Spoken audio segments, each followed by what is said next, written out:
बिस्मिल्लाहिर्रहमानिर्रहीम। अस्सलाम वालेकुम। कैसी है मेरी यूट्यूब फैमिली? उम्मीद है कि सब ठीक ठाक होंगे और मज़े में होंगे। आज का जी मेरा व्लॉग बहुत मज़ेदार है क्योंकि ये है हमारे नारायण कवान के ट्रिप के मतलब, जो कि हमने 4 डेज़ का ट्रिप किया है जून की इस तपती हुई गर्मी में।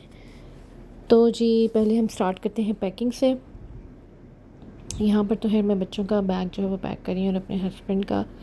तो इसमें मैंने बच्चों की पैंट्स बहुत ज़्यादा जो है वो एक्स्ट्रा रख ली थी, क्योंकि आपको पता है कि रास्ते में बहुत से ऐसे स्पॉट्स आते हैं जो वाटरफॉल टाइप होते हैं, तो आपने वहाँ पर रुकना होता है या बच्चों ने एंजॉय करना होता है, तो पैंट्स गीली हो जाती हैं। तो इसलिए पैंट्स बच्चों की हमेशा ज़्यादा ही एक्स्ट्रा रखनी चाहिए ताकि आप वो उनको बाद में इजीली चेंज करा सकें। और साथ में जो है मैंने बच्चों की जैकेट्स रख ली थी, सिर्फ एक एक जैकेट रखी थी और बड़ों का भी एक एक अपर ही रखा था। और 2 टॉवल्स जो हैं वो मैंने लाज़मी रखे थे, एक बच्चों का एक अपना, क्योंकि वहाँ पर जो टॉवल्स आपको अवेलेबल होते हैं कई बार वो शायद में भी साफ़ सुथरे ना हो, यू नो। तो इसलिए फिर टॉवल्स मैं हमेशा अपने ही लेके जाती हूँ। और ये बच्चों का सामान पैक हो रहा है, तो बच्चों के कपड़े मैंने काफ़ी ज़्यादा रखे थे। उनकी शर्ट्स जो होती हैं फुल स्लीव्स भी रखी, टी शर्ट्स भी रखी। बच्चों के कपड़े हमेशा मैं एक्स्ट्रा ज़्यादा ही रखती हूँ, क्योंकि कई बार ये ख़राब हो जाते हैं। किसी ना किसी हम ऐसे स्पॉट पर जाते हैं जहाँ पर कुछ ना कुछ ऐसा हो जाता है। अच्छा जी, और ये जो आपको एक बैग नज़र आया लाइमलाइट का, बेसिकली इसमें क्या था, इसमें मैंने सॉक्स और अंडरवियर्स वगैरह बच्चों के रखे थे। सॉक्स भी मैं हमेशा ज़्यादा रखती हूँ, ज़्यादा पेयर्स रखती हूँ। और दूसरा हैंड बैग जो है मैंने अपना तैयार कर लिया था। अब यहाँ पर हम कोच में बैठ चुके हैं क्योंकि 4 फैमिलीज़ थी और रात के 10 बजे हमने निकलना था, तो तकरीबन 10:15 पर हम निकल पड़े थे और सुबह जाके हमने जो है ना वो पहुँचना था। तो यहाँ पर देखिए हमारा सफ़र जो है वो जारी सारी है और यहाँ पर अभी फजर होने का टाइम हो गया है, तो आप देख लें। और रास्ते में हम 2-3 जगह रुके भी थे, क्योंकि ऑब्वियसली आपको पता है बच्चों के साथ तो आपको रुकना ही पड़ता है। चाय का सामान वगैरह हमने साथ ही से रखा था, लेकिन बाथरूम टॉयलेट के लिए रुकना पड़ा 2 बार। और जी अब यहाँ पर दिन भी निकल आया हुआ है, 7 बज चुके हैं, लेकिन स्टिल हमारी डेस्टिनेशन जो है वो बहुत दूर है। और रास्ते में बड़े खूबसूरत से जो है ना स्पॉट्स भी है, जैसे ये आप देख रहे हैं एक वाटरफॉल का स्पॉट था, मुझे इसका नाम बिल्कुल याद नहीं है, लेकिन बहुत खूबसूरत जगह थी। तो फाइनली हम तकरीबन 10 बजे के करीब जो है ना वो आई डोंट नो उस जगह क्या नाम था, वहाँ पर पहुँचे और यहाँ पर हमने अपनी कोच को खड़ा किया और जहाँ से हमने जाना था शुग्रान।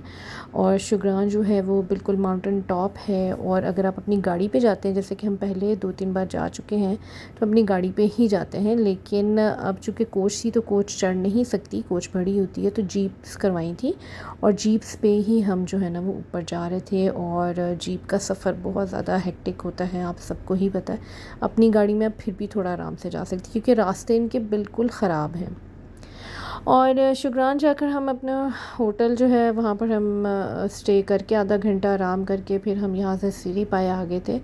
और जहाँ पर आप देख सकते हैं आग जल रही है टेंट के अंदर, तो यहाँ पर ठंडक बहुत ज़्यादा थी, जैसे कि मैंने भी ऊपर शॉल ली हुई है।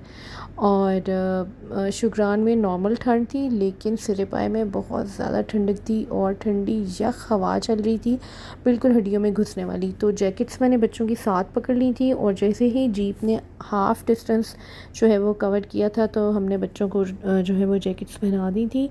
और बहुत ही मज़े की सर्दियों वाली ठंड थी, और हमने यहाँ टेंट में अंदर बैठ के चाय पी और पकोड़े वगैरह खाए। तो सब ने ना इसको बहुत ज़्यादा इंजॉय किया, क्योंकि एकदम से जैसे हम आजकल ये जून की गर्मी खा रहे हैं, तो उससे जब हमने ठंडक ली तो बहुत मज़ा आया हमें। और ये बस मैं आपको होटल का व्यू दिखा रही हूँ जहाँ पर हमने स्टे किया हुआ था। तो ये रात का टाइम था और व्यूज़ बहुत खूबसूरत थे। यहाँ बैठकर हमने डिनर किया और नेक्स्ट डे जो है वो हमने सुबह सुबह सुबह तो नहीं, ब्रेकफास्ट करके 11-12 बज गए थे और हम नारायण के लिए निकल पड़े थे। और शुग्रान से हमें नारायण जाते हुए जो है तकरीबन 3 घंटे लग गए थे। हम शुग्रान से नीचे जो है वो जीप में ही आए थे, और फिर उसके बाद हम अपनी कोच में नारायण गए और वहाँ पर हमने होटल ऑलरेडी बुक कराया हुआ था। आधा घंटा वहाँ पर हमने रेस्ट किया और फिर उसके बाद हम झील सैफ अल मलूक के लिए निकल पड़े थे।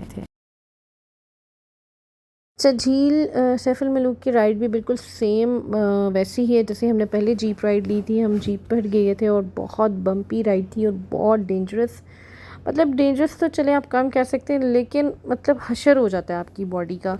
तो मुझे तो बिल्कुल मज़ा नहीं आता जब भी मैं कभी वहाँ पर फिर जब रात को सोए तो शदीद किस्म के पूरे जिस्म में गिल्ट पड़ गए थे, क्योंकि आप रोड्स इतने ख़राब हैं और जीप आपको उठा उठा के पता नहीं कहाँ पर मारती है कि आपको कुछ समझ नहीं आती कि राइट लेफ़्ट अप डाउन कहाँ पर लग रही है आपको। लेकिन एनीवे जब यहाँ पर हमने बोटिंग की थी ना तो बहुत मज़ा आया। और ये बोटिंग आप देख रहे हैं, व्यूज़ कितने खूबसूरत हैं। और आपको शायद पता भी होगा कि ये वाहिद झील है जिसकी डेप्थ का अभी तक किसी को पता ही नहीं है, अननोन है। बिल्कुल नहीं मालूम कि इसकी कितनी डेप्थ है। तो बड़ी पुरअसरार किस्म की झील है वैसे ये। और यहाँ पर रश भी था, लेकिन बहुत ज़्यादा रश नहीं था। एक बार जब हम आए थे 2 साल पहले तो रश बहुत ज़्यादा था, लेकिन इस पर बहुत मुनासिब सा क्राउड था, तो इतना ज़्यादा जो है ना वो प्रॉब्लम भी नहीं हुआ।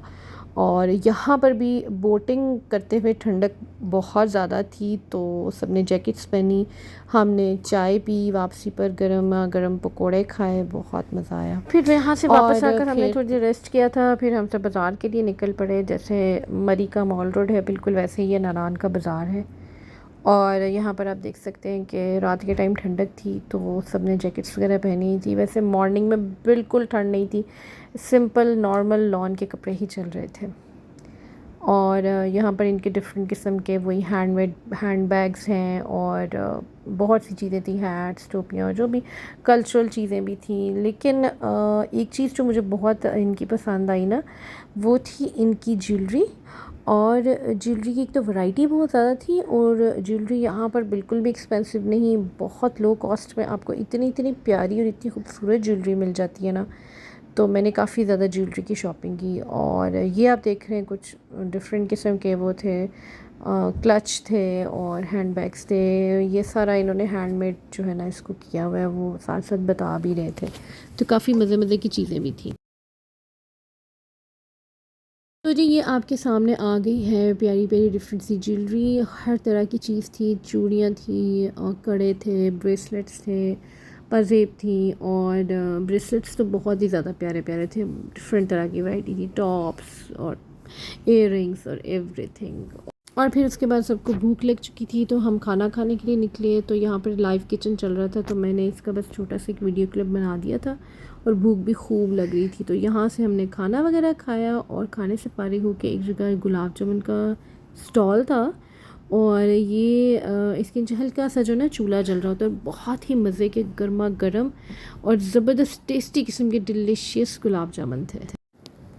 और चले जी, अब नेक्स्ट डे स्टार्ट हो चुका है। नेक्स्ट डे हमने पूरी हलवा चने का नाश्ता किया था और ये बहुत मज़ेदार था। उसके बाद जी हमने क्या करना था, यहाँ से आज हमारी डेस्टिनेशन थी बाबूसर टॉप की। तो यहाँ पर हमने जब अपना जर्नी स्टार्ट किया तो यकीन करें धूप बहुत तेज़ थी और बहुत ज़्यादा गर्मी थी इस दिन। बिल्कुल भी एहसास नहीं हो रहा था कि हम इतनी दूर जो है ना वो नॉर्दर्न एरियाज़ आए हुए हैं। और ग्लोबल वार्मिंग का इतना ज़बरदस्त इफ़ेक्ट था इन एरियाज़ में उन दिनों के आप सोच नहीं सकते। हर बंदा परेशान था वहाँ पर गर्मी से। और आपको ये सीन्स देख के यहाँ धूप की कलर और उससे अंदाज़ा हो रहा होगा इस धूप में कितनी तपश होगी। और यकीन करें लिटरली बहुत गर्मी थी, कोई डिफरेंस नहीं था फ़ील हो रहा कि हम सियालकोट से जो हैं वो इतनी दूर नॉर्दर्न एरियाज़ में आए हुए हैं। सिर्फ रात के टाइम आपको हल्की सी ठंडक का एहसास होता था और बस, उसके अलावा तो कुछ भी नहीं। और ये रास्ते में भी एक थोड़ा सा लेक टाइप आ रही थी, तो यहाँ पर बस पानी के सीन्स देख के ना, पानी के व्यूज़ देख के बड़ा सुकून मिल रहा था दिल को और बड़ी ठंडक का एहसास हो रहा था। यहाँ पर भी हम थोड़ी देर के लिए रुके थे। और चलिए जी, अब हमारा जो सफ़र जो है वो जारी सारी है, क्योंकि डेस्टिनेशन थी बाबूसर टॉप की। और आई थिंक वो नारान से तकरीबन 3 आवर्स की ड्राइव तो है ही। तो बच्चों के साथ जहाँ भी काफ़ी कि थकन वगैरह हो ही जाती है। तो यहाँ पर हम एक स्पॉट पे थोड़ी देर के लिए रुके थे। यहाँ पे वॉशरूम्स भी थे और नमाज़ वगैरह पढ़ने की अलग से लेडीज़ और जेंट्स की जगहें भी बनी हुई थी। तो यहाँ पर हमने तकरीबन आधा घंटा का स्टे किया, और अगर बच्चों ने कुछ स्नैक्स वगैरह कुछ खाना पीना था तो वो सब भी किया। और ये सीन आप देख सकते हैं कितने खूबसूरत हैं। इस लेक का नाम मुझे याद नहीं आ रहा क्या था। यहाँ पर हम थोड़ी देर के लिए रुके थे, और आई थिंक लूलूसर लेक, हाँ ज़्यादा मुझे लूलूसर लेक थी, तो बहुत ही खूबसूरत थी। लेकिन यहाँ पर बहुत गर्मी थी, बहुत ज़्यादा। और इसके बाहर ना एक ठेला लगा हुआ था चाट का, और ये चाट इतनी टेस्टी और इतनी मज़ेदार थी, इतनी मसालेदार, मैं आपको बता नहीं सकती, बहुत मज़े की थी। यहाँ पर हम कह रहे थे, यहाँ पर भी तकरीबन आधा घंटा का स्टे हो ही गया था। और फिर उसके बाद जी हम आगे थे बाबूसर टॉप। तो यहाँ पर आप देख लें कि पहाड़ों पे जमी हुई बर्फ़ आपको नज़र आ रही है, लेकिन ये आहिस्ते आहिस्ते अब मेल्ट हो रही है, इसलिए यहाँ पर काफ़ी आपको जगह जगह पानी मिलता है।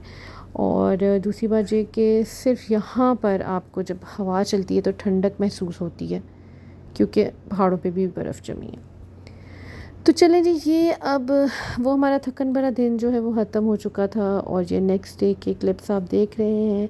हमारा वापसी का जो सफ़र है वो स्टार्ट हो चुका है। ये मैंने विंडो से एक क्लिप बनाया था, बहुत ज़्यादा घोड़े जो है वो आ रहे थे तो मुझे ये बहुत ही अट्रैक्टिव और अजीब सा सीन लगा, तो मैंने इसको भी रिकॉर्ड कर।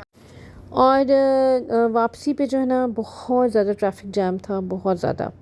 तो हमें धूप में काफ़ी देर, तकरीबन 1 आवर हमें वेट करना पड़ा। तो आपको पता है जब कोच खड़ी रहती है या गाड़ी, तो उसका एसी भी इस तरह से काम नहीं कर रहा होता, तो काफ़ी गर्मी का एहसास था, और काफ़ी आप कह लो ट्रबलिंग था। और ये वापसी का सफ़र बहुत अजीब व गरीब होता है हमेशा ही, क्योंकि डेस्टिनेशन आपकी सिर्फ घर होता है आपका, और आपको पता है कि आपने और कहीं नहीं पहुंचना। तो सबका थकन के हमारे बुरा हाल था, एक्साइटमेंट लेवल कोई था नहीं तो बस फिर अब ये वापसी का सफ़र जारी और सारी है। एनीवेज़ ये है कि 4 दिन का ट्रिप था और बहुत मज़े का था। तो उम्मीद करती हूँ कि आपको भी ये सीनरीज़ और व्यूज़ देख के बहुत ज़्यादा मज़ा आया होगा, आपने मेरे साथ एंजॉय किया होगा। तो इसके साथ ही मैं आपसे इजाज़त चाहूँगी। इंशाल्लाह नए व्लॉग में आपके साथ जो है मुलाकात होगी, और कोई नई रेसिपी भी लेकर आऊँगी जो कि ईद से ही रिलेटेड होगी। तब तक मुझे इजाज़त दीजिए, दुआओं में याद रखिएगा, अपना ख्याल रखिएगा। अल्लाह हाफ़िज़।